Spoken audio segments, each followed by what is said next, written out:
Welcome to Soul Sanctuary.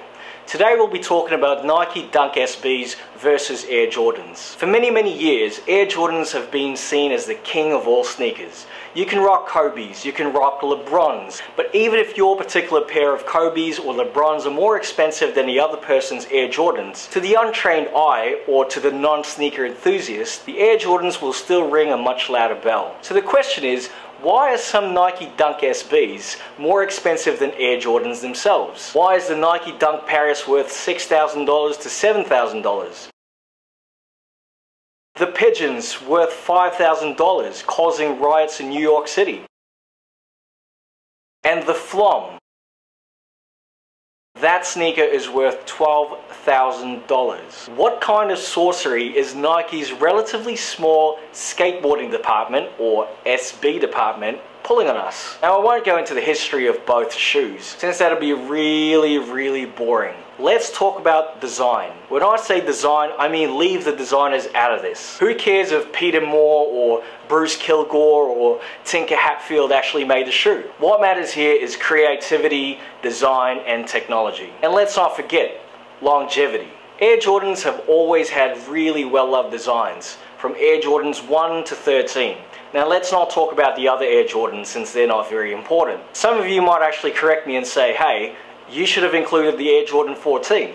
Personally, the Air Jordan 14 isn't my cup of tea, and I don't have a pair, so I won't be able to show you one anyway. Each shoe progresses with better and better technology. Take for example these.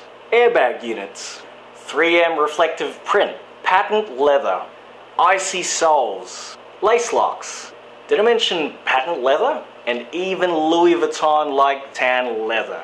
You name a gimmick and it's already probably been on an Air Jordan. What about Dunk SBs? You're pretty much stuck with the same silhouette, the same shape. I mean, it's not like you have Dunk SBs 1 to 13 like the Air Jordans. You only have one Dunk SB. You have the highs, the lows, and you have maybe some of the mids which weren't really popular. You're pretty much stuck with the same shape. So how do Dunk SBs win sneakerhead hearts over? Colorways, of course. If you're stuck with working with one silhouette, you might as well go crazy in the colors. All you can do is be really creative when it comes to color schemes and even material implementation. Some Dunk SBs are really generous with the suede. So as you can see with this shoe right here, the suede is luxurious. The problem with getting a little bit too creative when it comes to colorways is that they tend to look like factory outlet shoes. So how do you go crazy in the colors without making the shoe look like a factory outlet shoe? Give it themes. Church, a designer brand, a musical band, fate, lucky, unlucky, and even Air Jordans themselves, apparently. Now let's talk about longevity. How long will the shoe last? Air Jordans 2 to 10 have midsoles that are made from polyurethane, just like this Air Jordan 7 right here. Polyurethane midsoles won't last very long in storage, especially in really hot, humid weather like here in the Philippines. They really do crumble due to a process called hydrolysis. Moisture and air break down the foam on a molecular level, basically causing an irreversible brittling that decreases the flexibility and cohesive integrity of the foam. In other words, if you keep these Air Jordans in storage for more than 5 years here in the Philippines, you end up with soles that look like polvoron.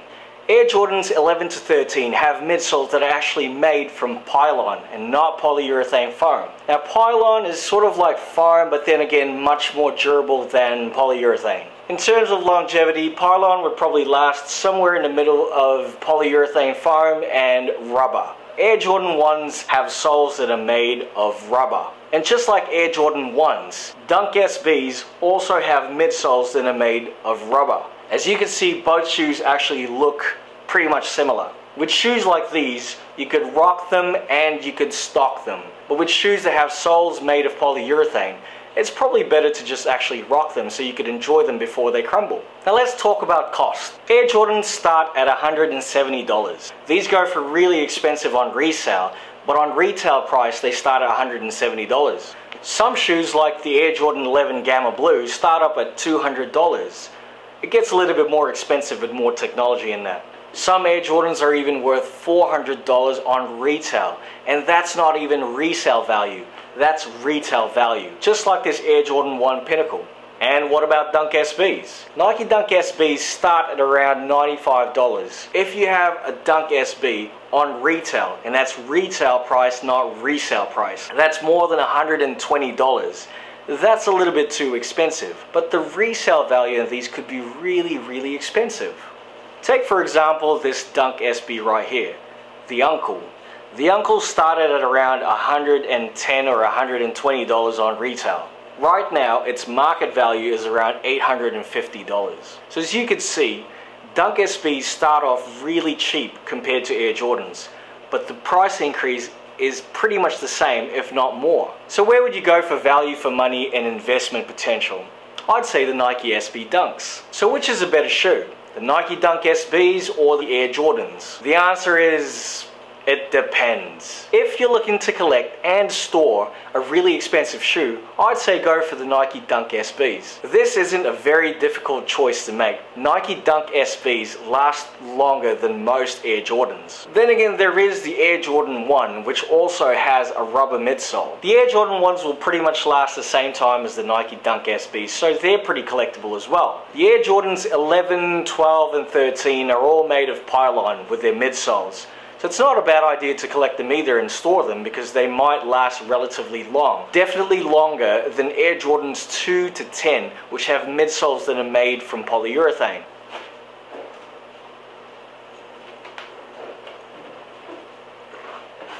Now if you're looking to wear something really comfortable and easily recognizable, definitely go for the Air Jordans 2 to 10. The polyurethane midsoles are really lightweight and they're really comfortable. Plus, a lot of people recognize them. It's not like you have to convince people that you're wearing an $850 shoe and they don't even know what you're talking about. They've never seen the shoe. The Nike Dunk SBs could be mistaken for another shoe, the Nike Dunk, which is completely different from the Dunk SB. Now, given that there are some Nike Dunks that actually gain a bit of value, it's still much different compared to Nike Dunk SBs, the skateboarding version. The Nike Dunks, again, which is different from the Nike Dunk SBs, will always be seen at the lower end of the budget spectrum of sneakers.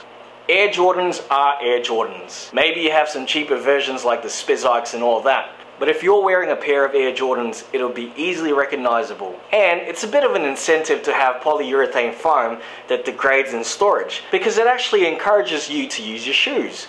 Now, it's nice to have a big collection of shoes and just put them aside, but it gets a little bit sad if you don't really get to wear at least some of them, right? So there you have it. Dunk SBs, Air Jordans, there isn't really a better shoe. But if I had to summarize everything that I just said, Air Jordans for rocking, Nike Dunk SBs for stocking. Now, if you're wondering where you can get some Air Jordans here in the Philippines, I suggest you visit titan22.com. Now, if you're wondering where you can get some Dunk SBs here in the Philippines, I suggest you check out Center of Gravity. If you need a pair of SB Dunks, definitely head to your local Center of Gravity. Anyway, thank you very much for watching this video. I hope you liked it and keep hunting for that perfect pair.